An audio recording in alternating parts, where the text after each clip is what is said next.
Welcome, Business of Storyers. I'm your host, Park Howell, and I'm darn glad you're with us today.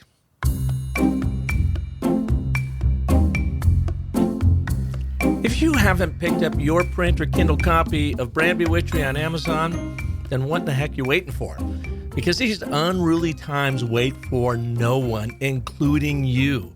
And now is the time to dial in your brand story and learn how to tell it so you can captivate your customers, convert them into repeat business, and get this, benefit from the most powerful form of advertising there is, free word-of-mouth marketing as your customers happily share your story. And story is important, as you'll hear today from our guest, Kimberly Roland, the Director of Innovation and Entrepreneur Programs for the Better Business Bureau serving the Pacific Southwest. She has seen the power of story firsthand in Main Street businesses, mom and pop shops, small businesses, and how it helps them not only pull through the pandemic, but gets them positioned for amazing growth after we get through the nuttiness of the environment we find ourselves in. I think that a lot of these business owners are so hardworking, the salt of the earth type people. They think it's too self-promoting to tell their story. That's one of the things. So there's this huge level of humility that we see with our entrepreneurs. They just think, hey, I'm here to do a good job, but nobody needs to hear my story. I disagree with it. And so we try at every opportunity to get them to tell their story. And when they do, and especially when they're in a room of other business owners, they get so excited to hear each other's stories because there's commonalities there, there's trials and tribulations, and that is the top way to build connections between business owners. Kimberly is responsible for the design and implementation of entrepreneur programming at BBB, including the development of new services for both accredited businesses and small business startups. In 2018, Kimberly launched Ignite, sparked by BBB, a unique co-working and collaboration space in Central Phoenix where Main Street business entrepreneurs can work, collaborate, and access resources. She is the founder of the annual Industrious Women's Summit and has led her team to launch the Main Street Matters Emergency Grant Program, which you're going to hear more about today, right alongside the Empowered by GoDaddy Business Incubator. Prior to joining the BBB, she served as the Manager of Partner Relations and Entrepreneurship plus Innovation at Arizona State University, where she managed programs and external partnerships in the greater business and startup community. Today, from her post at the Better Business Bureau, Kimberly shares how to make your Main Street business resilient through COVID-19 and an amazing funding program that is now available to you through the BBB. So let's get started. Kimberly, welcome to the show. Thank you for having me. I'm very excited to be here. We are very happy to have you here too. You know, when I ran my ad agency, Park & Co. for 20 years, we were members of the Better Business Bureau for pretty much that whole time. Then when I pivoted myself away from the agency world and just started running Business of Story, which is a one-man operation here, but supported by several great people. Paige Larson, as you know well, Marissa Hill, who handles my social media work, Luis Medina, that works with me on creative, and any number of people. But I was like no longer feeling like a entity, a business. You know, I mean, I was literally like a mom and pop, or you could just say a pop shop out of my office here with all these 1099 employees, if you will. So I stepped away from the Better Business Bureau because I didn't think it really applied to me. I didn't think it was just appropriate or worked in my life anymore. And that lasted for about a year and a half. And I started seeing, or just actually reacquainted myself with the BBB and the amazing stuff you've done. I re-upped my membership, and since then have had so many great interactions with the organizations, from storytelling workshops we've done in person, several of them over there, to sitting on panel discussions, to now even some online distance learning with your membership. And I got to tell you, it is one of the best things I did Even though it didn't feel right quite at the time, but now it has been invaluable in the growth, at least locally here in Arizona, for the business of story. So for that, I want to thank you. Well, thank you. I can't take too much credit for that, to be honest. It's a great organization, and I'm very proud to play a small role in the organization we have. But I love hearing your story and that BBB story because it is pretty indicative of our organization in general, right? We are a 100 plus year old organization nationally, and we've been serving Arizona for over 80 years. And oftentimes, for better or for worse, people just think of us as a government agency, or perhaps they think of us as a consumer advocacy strictly, when in reality, we aspire to do so much for businesses and business owners and bring resources to them, especially, by the way of education and the physical space when we're able to meet in person. That's such a huge asset that we bring to the community, is the meeting space and event space and in-person events that we've now pivoted to being online. But I'm really happy that you joined again, and your business is the perfect type of business that represents everything that we aspire to at BBB, is running an ethical, trustworthy business that's just doing an amazing job to impact our community and to help other businesses. Kimberly, you sound like you are absolutely built for this job. What's your backstory? Wow. So my story is pretty funny in that my whole life since I was a child, I was born and raised here in Phoenix, Arizona. I always knew that I was going to be a chef. So I knew I was going to go to culinary school. I watched Julia Child and Jacques Pepin every Saturday morning on TV. My top toy to play with was my kitchen party. I didn't go to regular summer camp. I went to cooking camp. And then my senior year of high school, I had a wonderful English teacher.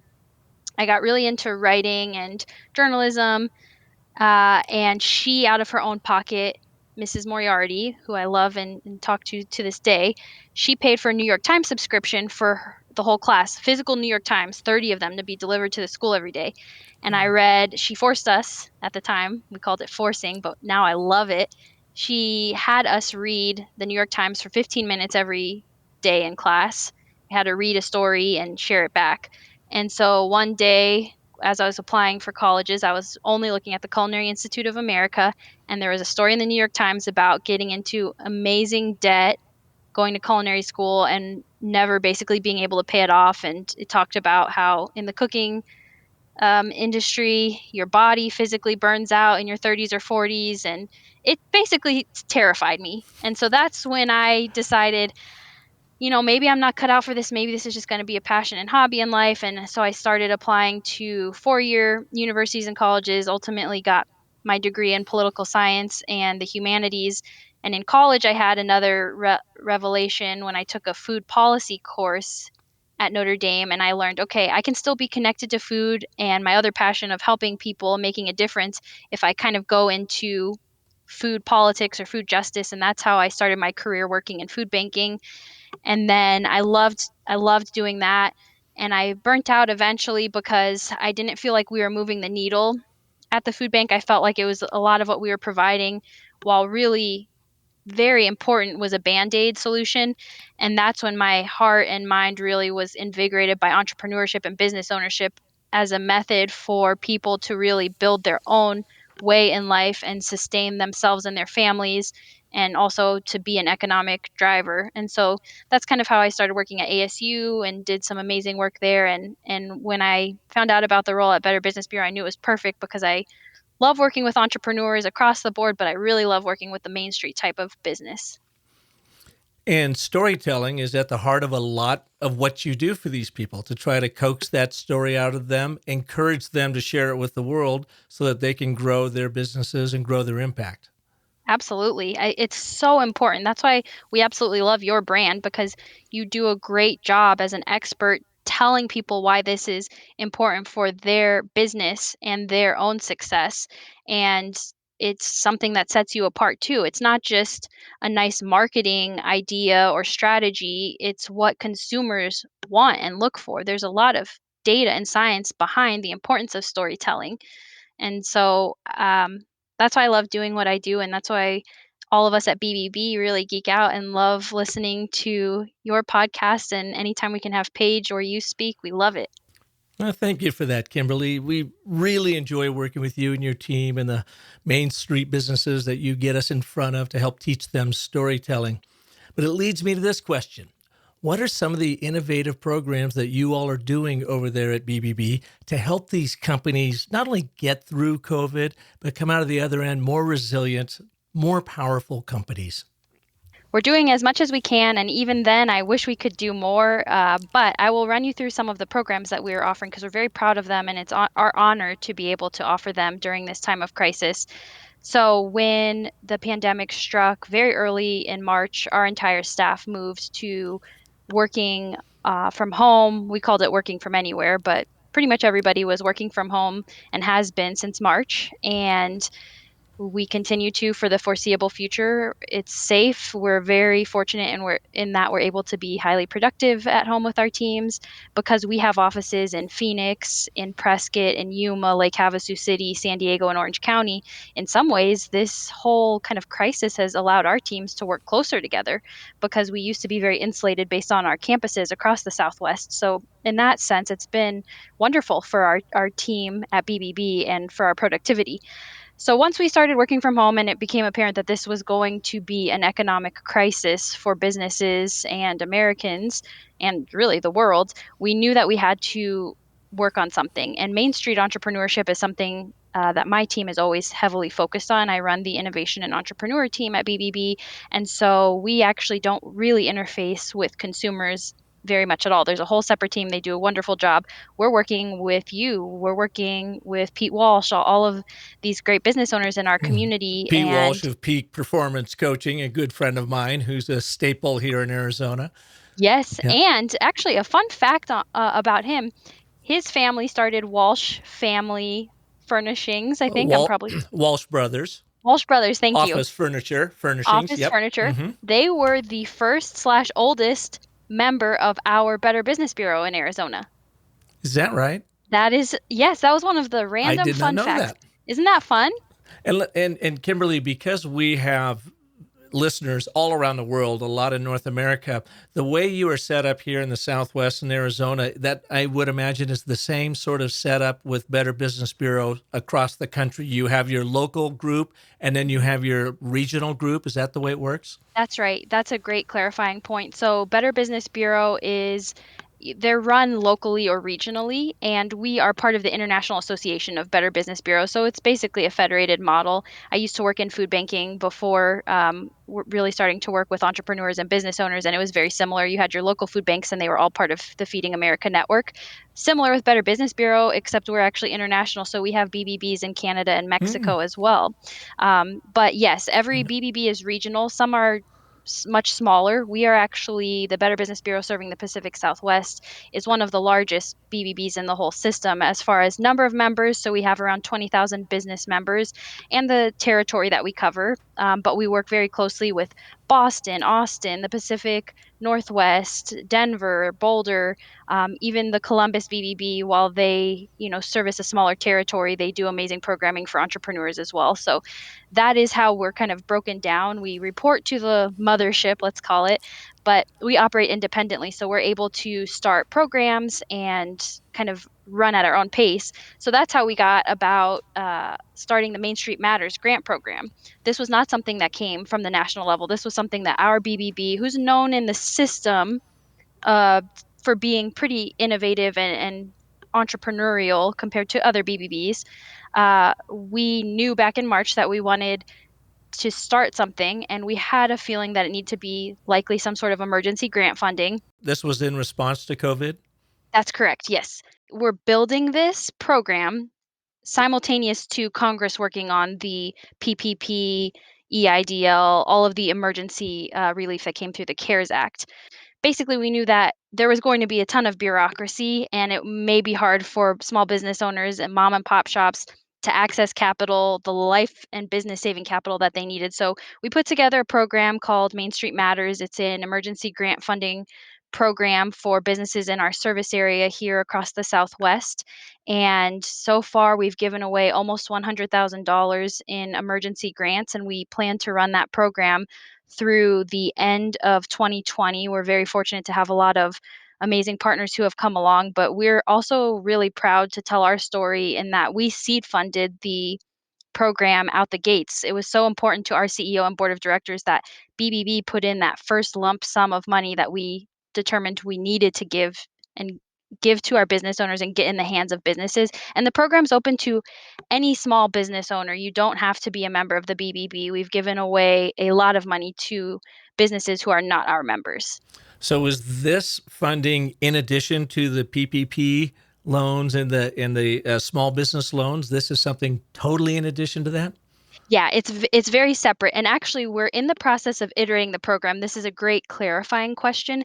So when we built Main Street Matters and launched it, we launched it right after PPP, and we saw that first round of PPP just got snatched up really quickly. So there's this scarcity mindset amongst our small business owners where I have to apply today because it could be gone. Then the second round of PPP came, and they actually couldn't get business owners to apply fast enough at the end. There was quite a bit of money left over. However, in those first 2 rounds, we personally talked to a lot of businesses who applied and did not receive the funding. So when we started the Main Street Matters program, it was geared towards businesses who did not get approved for the PPP funding and needed that money very emergently.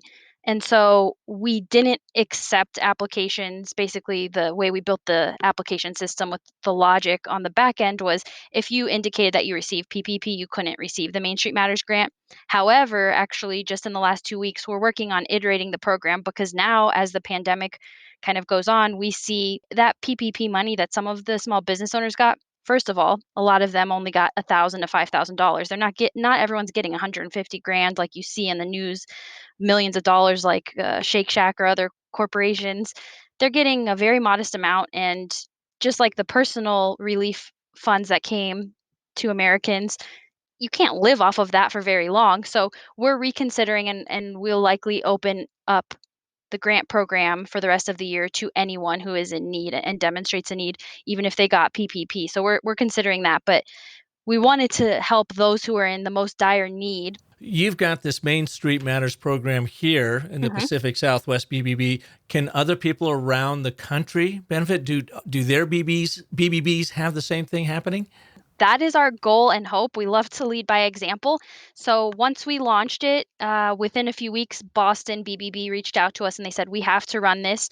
The Columbus, Ohio BBB is interested in launching it. The Pacific Northwest, which serves all the states in the Northwest, including Alaska and Hawaii, they're looking at launching it. So yes, the answer is yes. Check with your local BBB and reach out to them and tell them it's something you're interested in or in need of, because that is how you drive these programs as a business owner. You need to let your trade associations and chambers of commerce know so that hopefully they can build something to help you.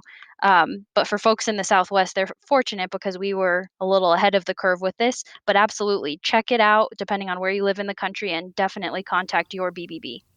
And where do you get the funding for this? So, like I mentioned, we self-funded the initial chunk, and we were very fortunate as well. We have a wonderful relationship with Desert Financial Credit Union that's here in Arizona. They are so big into giving back to the small business community. They're very generous and philanthropic, and they came along with the first matching amount.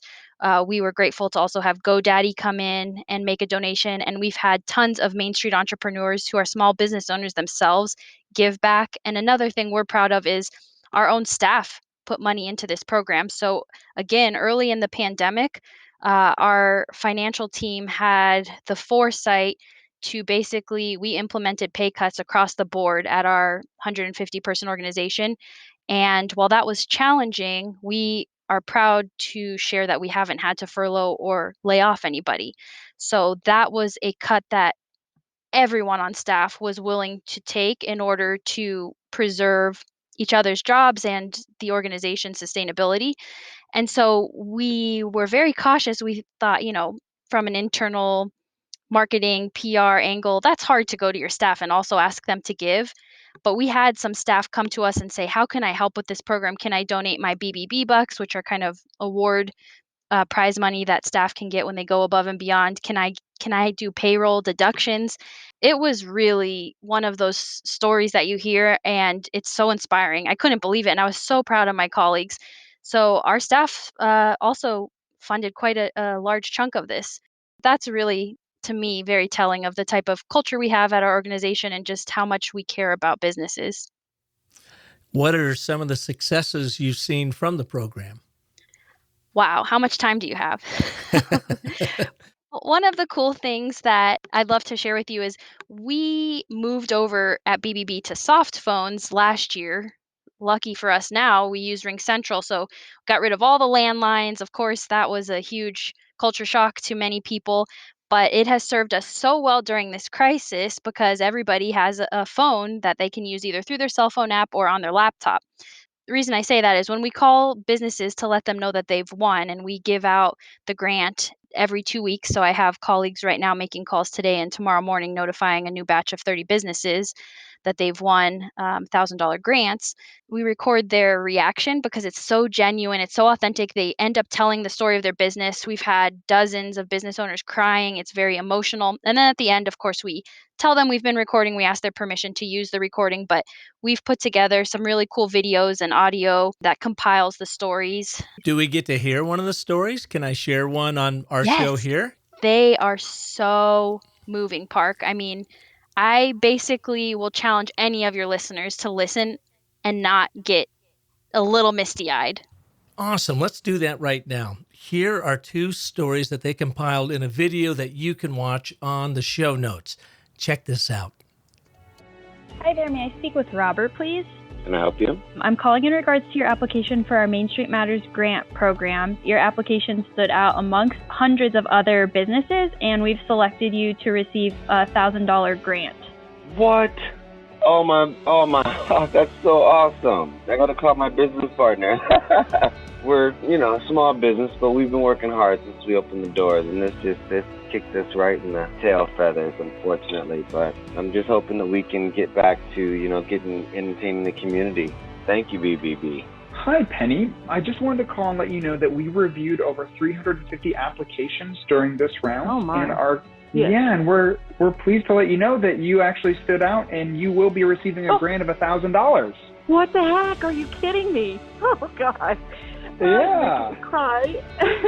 This is the first help that I've gotten through all of this. I just really appreciate it. Through all of this, I have felt really alone with my business because I didn't have my people, and you're away from all of your business community, and to have this happen, it just feels like I'm part of a bigger picture, and I really, really appreciate it. Thank you so much. At BBB, we know Main Street businesses are what keep our economy going, and it's an honor to give back to the businesses who've supported our mission for more than 100 years. If you'd like to donate to the program, please go to mainstreetmatters.bbbcommunity.org. No amount is too small. Wow, that is powerful. I imagine you guys have a lot of these kinds of stories to tell. One of our winners is a small ice cream parlor in Glendale, Arizona. Family-run business. They are in downtown Glendale, which is a small little historic neighborhood that's antique shops mainly. And they struggle, like many businesses in Arizona, during the summer. The summer months are your hardest months to operate because of the heat and lack of tourism. So they were already going to have a hard summer. While you add COVID onto this and total closures, they were pretty much going to go out of business. This story repeats with all of our winners because as soon as I say, what's more Main Street than an ice cream shop, I could tell you the same story about a print shop that we gave the award to, about a dentist's office, I think that one, about, oh my gosh, HVAC company. There's so many, a plumber, contractor, but this one I like because I'm a big foodie. And so when we called and we notified the business, of course, she got very emotional. There was a family health problems going on. There was a recent death. And so it's just compounded all of the grief and stress during this time to worry about your business and livelihood on top of that. So she was very emotional. One of our first awards that we gave away was to this really cool, it's kind of a party planning company, but they employ a lot of youth and they give them job opportunities and job skill training, and they're a newer company themselves and they give back so much, but they weren't sure that they'd survive. He got very emotional on the phone. We had a woman from California that we called, and when we notified her, that was the most emotional call I've heard of all of them. She was crying and she told us, I felt forgotten. I didn't get anything from the government. I thought that my business was lost and I thought I was lost in the mix. And this is going to save my business. Same as a coffee shop in downtown Phoenix. So the stories are amazing and inspiring, and I think it's what drives my team to work some crazy hours and keep asking for donations, and we're giving away 100% of the funds that we raise for this program back to the businesses.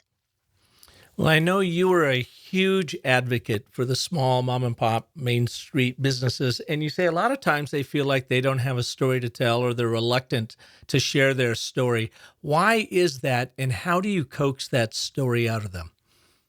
I think the reason, unfortunately, that we see this, because I've been studying this when I worked for some years in the entrepreneurship at ASU. We worked a lot with community entrepreneurs. And while a lot of the ASU students were trying to build high tech ventures, a lot of the business owners that I worked with actually were food entrepreneurs. We built a special program with Arizona State University's downtown campus to help community business owners who have food trucks, catering companies, or anything that's non brick and mortar. So anything that's not a restaurant, but a food concept.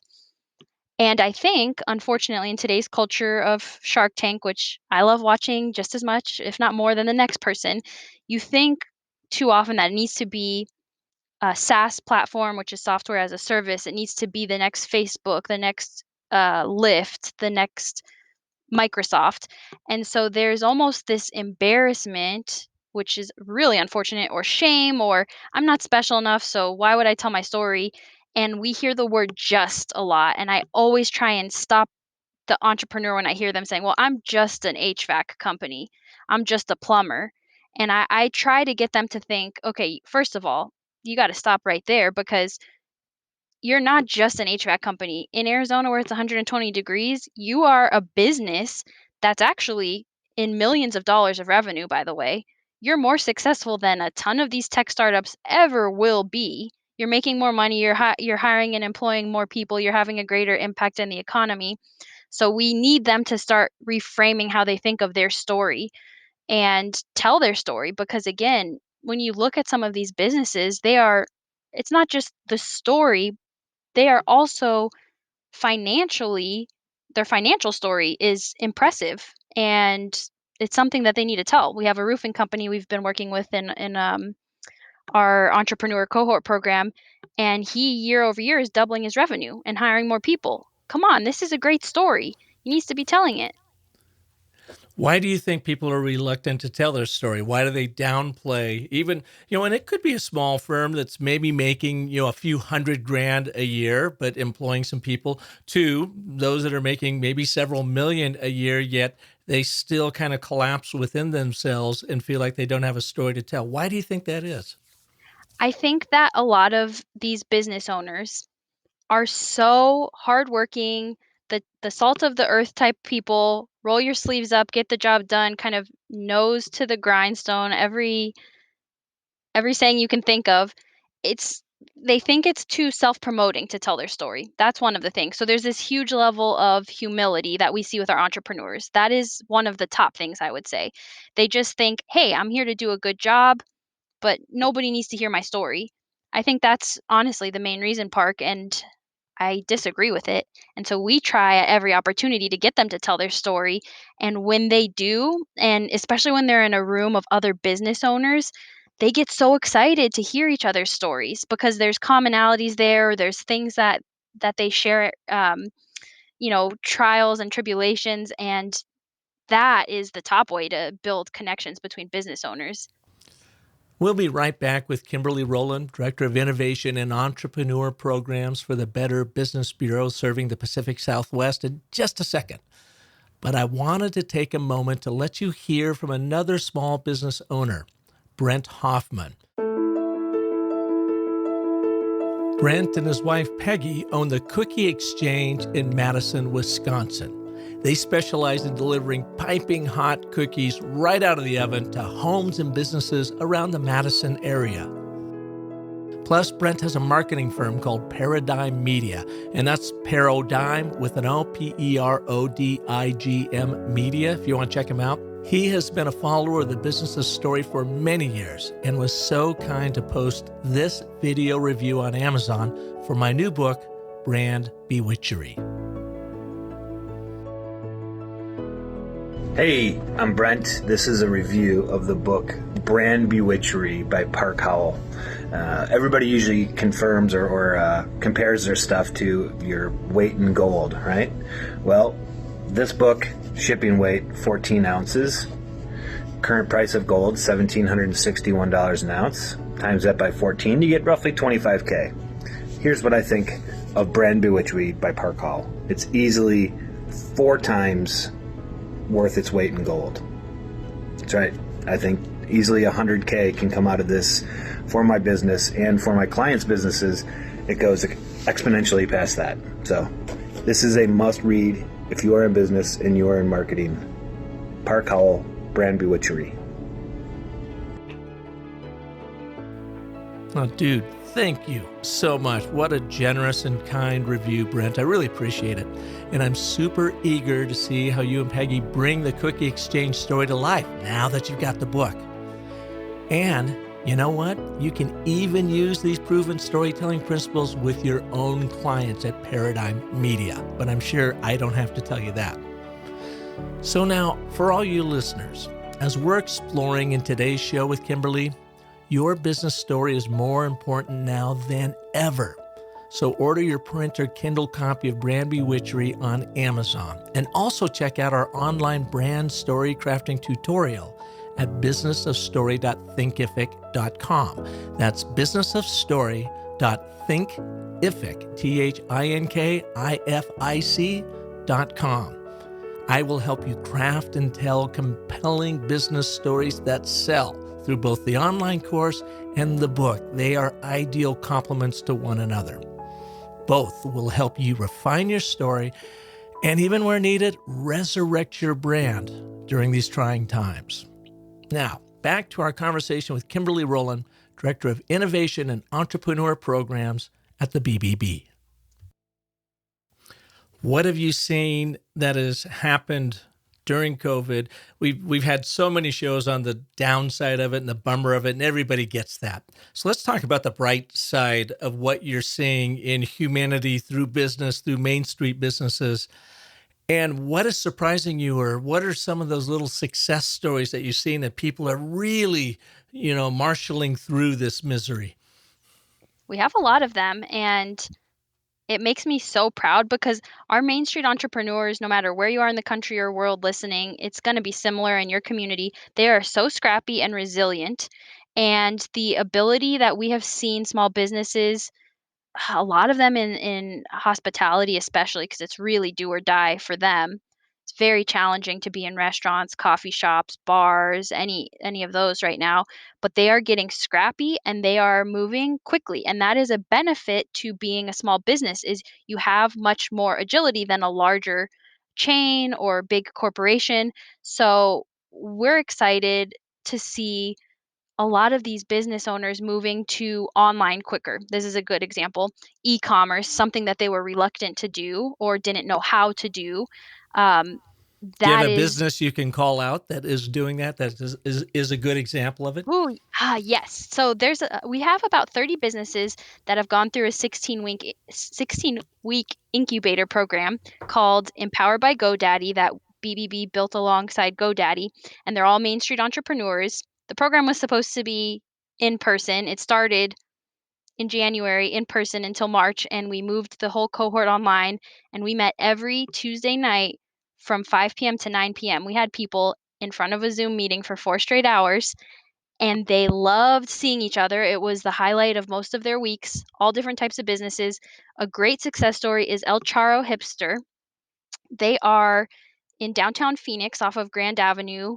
Amazing family-run business. It's a mom, a dad, and their daughter, and it is a third space. So it's a coffee shop in the morning and daytime. It's a music and event space in the evening, and they have their specialty is mezcal. So they do tastings and they serve really yummy food. So they didn't do anything online. Those first few weeks, they kind of had to close and just get their game plan together. And they were able to going through this program was perfect timing. They were able to update their website, increase their social media presence, and then they started activating a partnership with some delivery services so that their food and beverages could be delivered during this time. And they're doing a pretty good job. They're doing a great job and they're doing pretty well during this time. It's still hard. I'm not going to sugarcoat it. I mean, nothing beats having people coming in the doors in person, but we're really proud of what they did, and they're an amazing family just in general. They're brilliant. One of them is a chemist, and their daughter graduated from college at the age that most kids graduate high school. So they're a brilliant family, and I love their family business story. So Kimberly, let's do something weird here.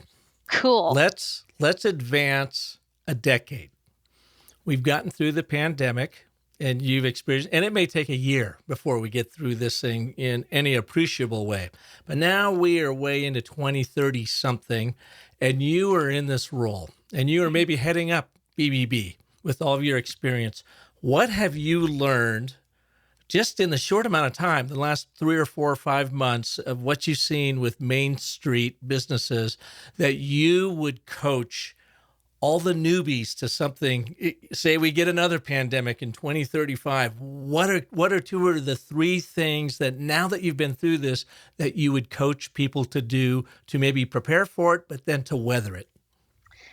That's a really awesome question. I can't wait till we get through this, first of all. Secondly, I do think we need to start talking more about the less exciting parts of business, which are your financials. One of the most disturbing things, and I know we're trying to keep it positive, but I have to share this with you. One of the most disturbing things we've learned through our Main Street Matters applications, which we have almost 1,000 applications in the last few months from 1,000 different businesses, is almost 70% of the businesses applying for this grant tell us they have less than 1 month of operating capital on hand. 70%. That's 700 businesses out of the 1,000, right, that are applying. They have less than 1 month of operating capital on hand. That terrifies me, and that data, correlates to some other research that I've been tracking from different institutes that are saying in the United States, there are millions of businesses that are at risk of going under during this, up to even a quarter of small businesses. These are like very staggering, awful numbers. And to me, the first thing you have to think when you hear some of this is we need to get to a place where the business is able to save money just like an individual and have an emergency fund. It's not exciting to talk about, but if you had that, you're not in quite the same predicament right now as a lot of your fellow businesses, especially when it comes to those small businesses that have 2 to 10 employees that are terrified of if they're making payroll, or a lot of them are furloughing and doing layoffs. So I think that's a huge lesson learned, is how do we, especially business owners who are running already on pretty thin margins, how do we train, and what's the new way that we teach and incentivize saving? How And many months should they have on hand? well, that's a question that's could be highly debated. In an ideal world, just like in personal finance, I think you'd love to have at least a year on hand, 6 months. Anything's better than nothing. I think you'd love to be able to get yourself through the quarter at the bare minimum. I think that's what some of the personal finance experts say. You got to have a 3 to 6 months. But I would like to see businesses to have 6 months to 1 year of operating capital kind of stored away, because then you could weather a longer pandemic like this, right? We see this isn't just a 2-month thing. And in your experience, is it that they just don't have the revenue to build up that kind? Are they living a bit hand to mouth, or is it just simply coming down to a savings discipline that says, I've got to squirrel away 10 to 20% of everything I'm bringing in for the rainy day fund? It's both. It's a both and. I think with your coffee shops, with your restaurants, they are living hand to mouth. They have to. There's a reason that there's such high failure rates in hospitality type businesses is because your margins are thin to begin with. So to some extent, but there are ways like how can we get leaner? How can we take some of these restaurants that have 90 things on their menu and simplify it? A lot of the restaurants are doing that right now, and this is their key to staying open. They can still be creative, they can still put out some good food, but let's use a smaller menu to really contain our food costs. So there's little tricks like that. And a big part is discipline, and that's why I say it's not an exciting thing to talk about. It's just like I like personal finance. I think it's fun to learn about. But you have to talk about these things because otherwise, if you're not making money and if you don't have money saved away, it's not really a business, it's a hobby. That's what we say. Sounds kind of harsh, but that's really what it comes down to. So I think that piece and then having an online component or an agility to your business is going to be important for the rest of eternity. That agility you're talking about online, be it e-commerce or how you are marketing online or just connecting the dots online. Um, who do you think, or what is the biggest stumbling block to that for small businesses, Main Street businesses? Ooh, to being online more. Yeah, and just to make that move, to make that adjustment. It's so hard because, as you know, when you're the small business owner, you are everything. You're the CFO, the COO, the chief marketing officer, the chief product officer. You are also the toilet scrubber at the end of the day. And so there's not enough hours in the day, especially for our Main Street entrepreneurs that are, let's look at El Charo Hipster, just a few people. It's the family. Everything's got to get done by these people, this nucleus of people, right? There's no other folks to get that work done. And so, especially in our trades, these business owners are experts at their craft. They're craftsmen and craftswomen. That means they know how to install your air conditioner. They know how to fix your pipes. They know how to landscape and install pavers in your yard. They went to trade school, right? They did not go to business school to learn how to be marketers or to learn how to do web design. And you see that in any business. You get hired for a specialty reason. Most people are specialists, not generalists. But as a business owner, you're kind of expected to be both. So I think that's why we see that disparity.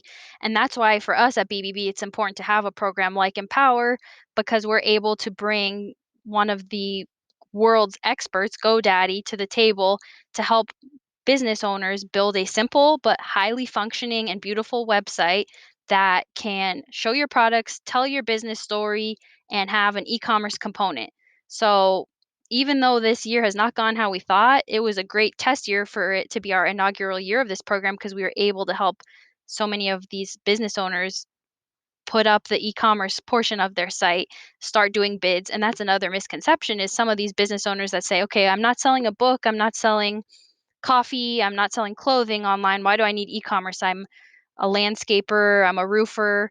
That's so important though, because consumers want to interact with you online now and they want to receive bids virtually. They don't necessarily want you to come out in person. That was even before COVID. So just moving online, it's important and it's not easy though. So it's kind of one of those things where you have to prioritize it, but you need someone to teach it to you. What's another surprising thing that has come out of COVID that you've seen that has materialized in a positive or negative way in Main Street businesses? I think the iteration of the products and services that businesses are offering.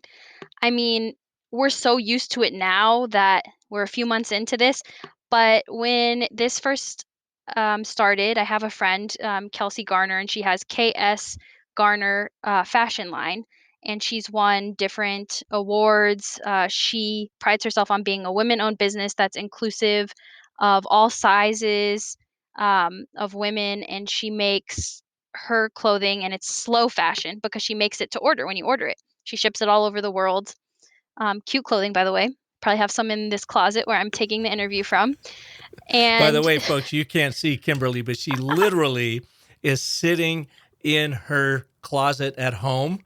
The door is yes, shut behind her because that is where you have the quiet. It's your audio studio. it is, right. Yeah, I mean, it's windy outside here. It looks like it's gonna monsoon, so I wanted to be away from a window. And my colleague, who's a video producer, tells me that the clothing in your closet makes a very nice sound pad. So I'm sitting It in this totally closet. does. It does, right?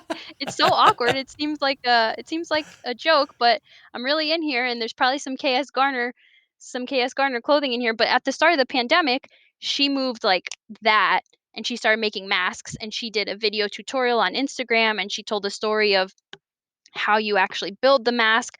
She showed you, if you had a sewing machine, how to do it yourself, and then she started selling them on her website, and she got featured in Forbes magazine online the next week. And so her company blew up, and she had a great story too, because she was selling the masks. You would buy them in increments of 2, so 2 women's masks, or you could buy 2 men's, or a men's and a women's, or a child and a woman's.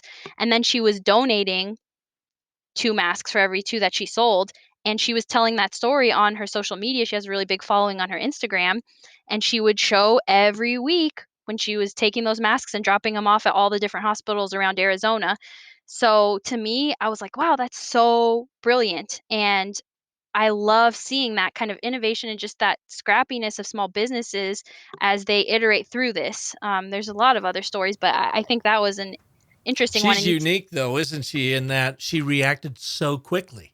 She she saw did. something going down, and she just, in her heart, knew that she needed to be in service, it sounds like, more than anything. And Yes. then it just blew up and took off for her. Yes, I love when that happens, because that's exactly right. That's the kind of person she is too, is she loves giving back to the community, and she does philanthropic work like that whenever she can. But that was a great example. I love to see it, because in the end it benefited the community. I mean, I bought masks. I that was the first way I was able to get a mask. Now you can get them anywhere, right? But I was able to support her. She's giving back to the community. I want her to be making money. And then she got this exposure nationally, so she had millions of people looking at her line, and her website. So I think that's really one of those win-win-win situations, and that's what I would love every business to be able to do. But restaurants, there's some really cool restaurant stories with some of the regulations depending on what state you're in. If your governor allows for that takeout alcohol, that's a game changer for a lot of restaurants. Takeout cocktails and stuff. I kind of hope that continues, really, because that's where we know restaurants make their a lot of their revenue and profit is through alcohol.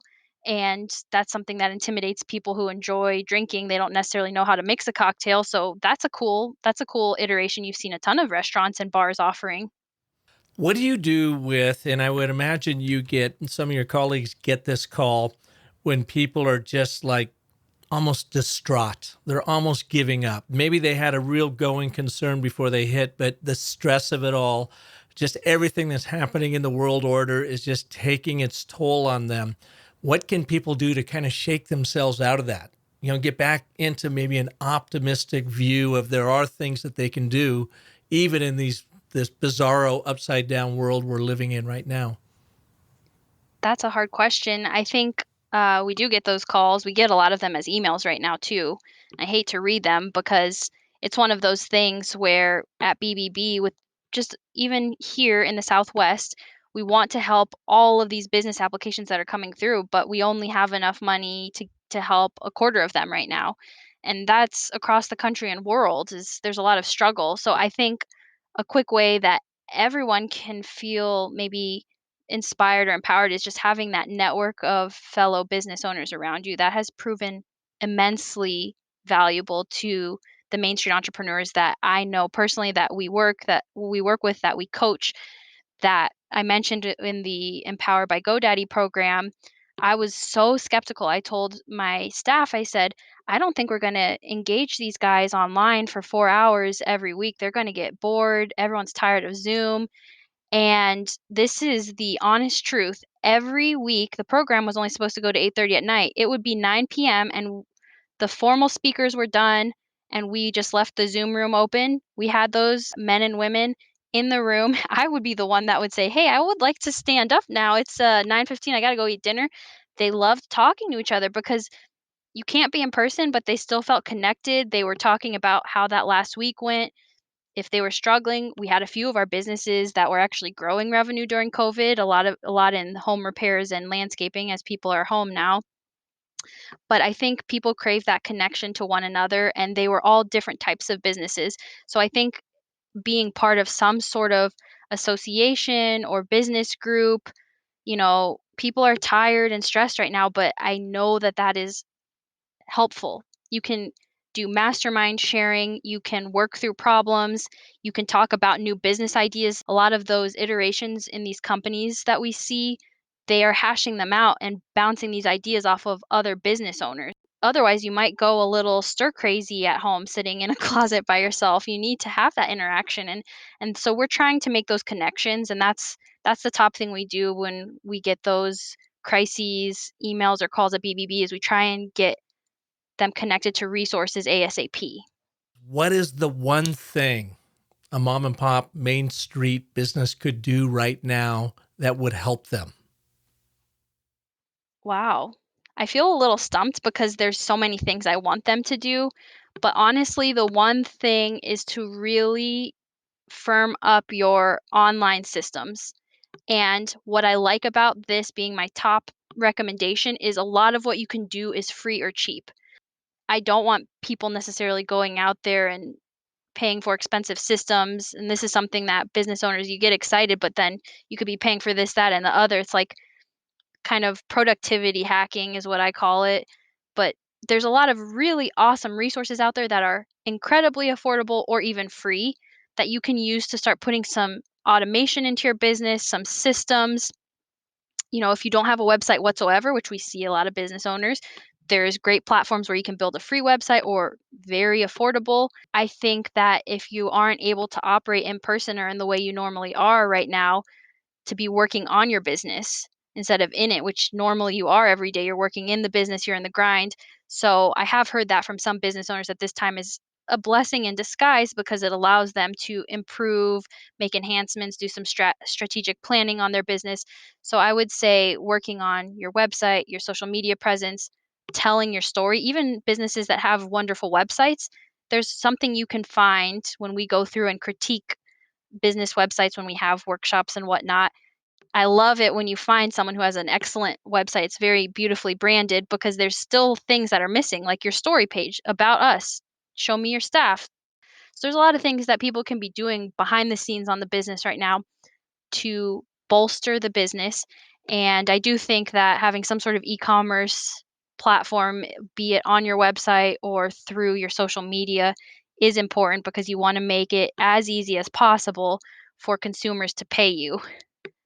What's the last thing they should be doing right now?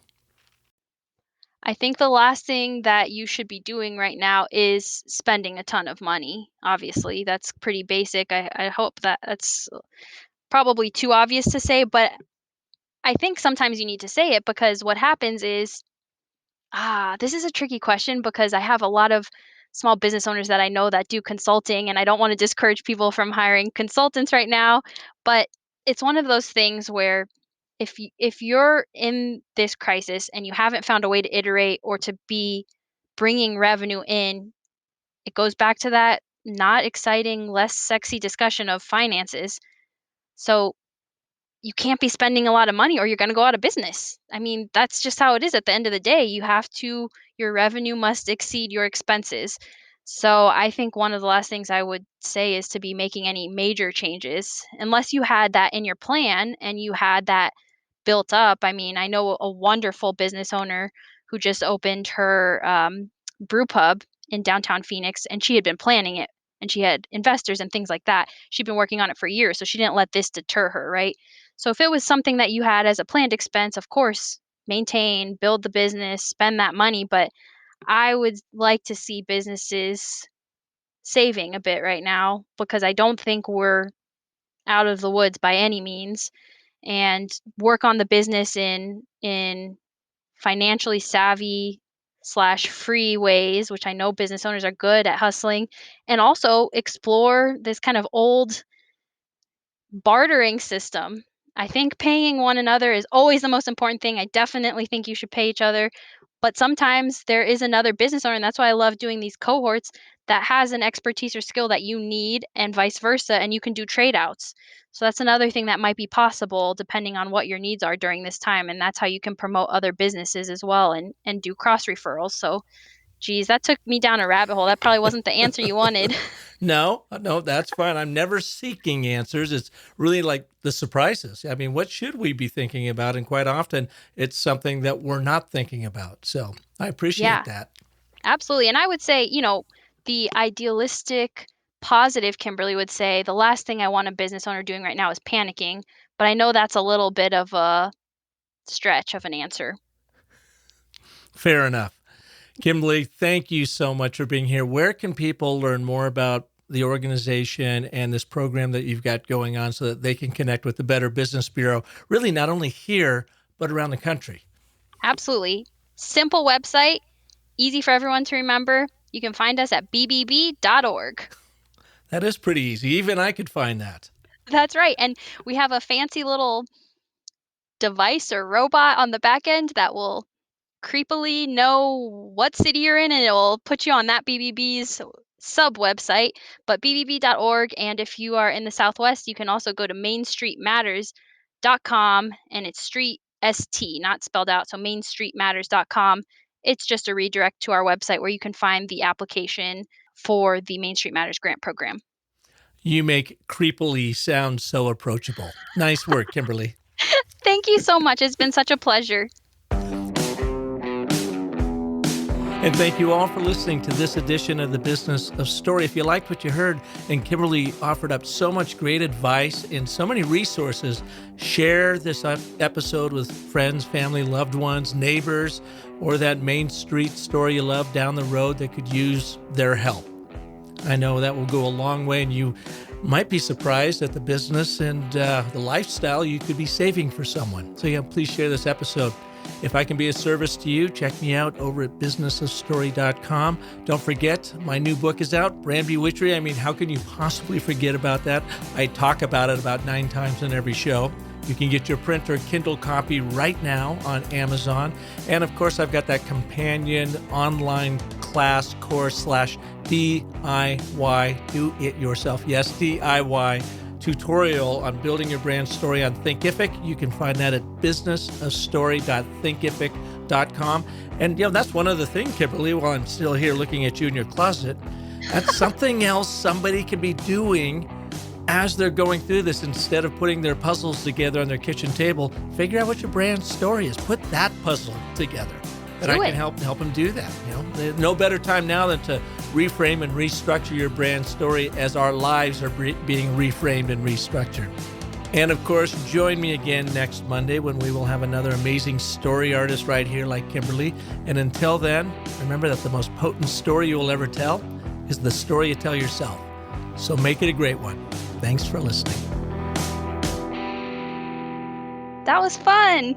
You did a beautiful job. Thank you. That was a blast.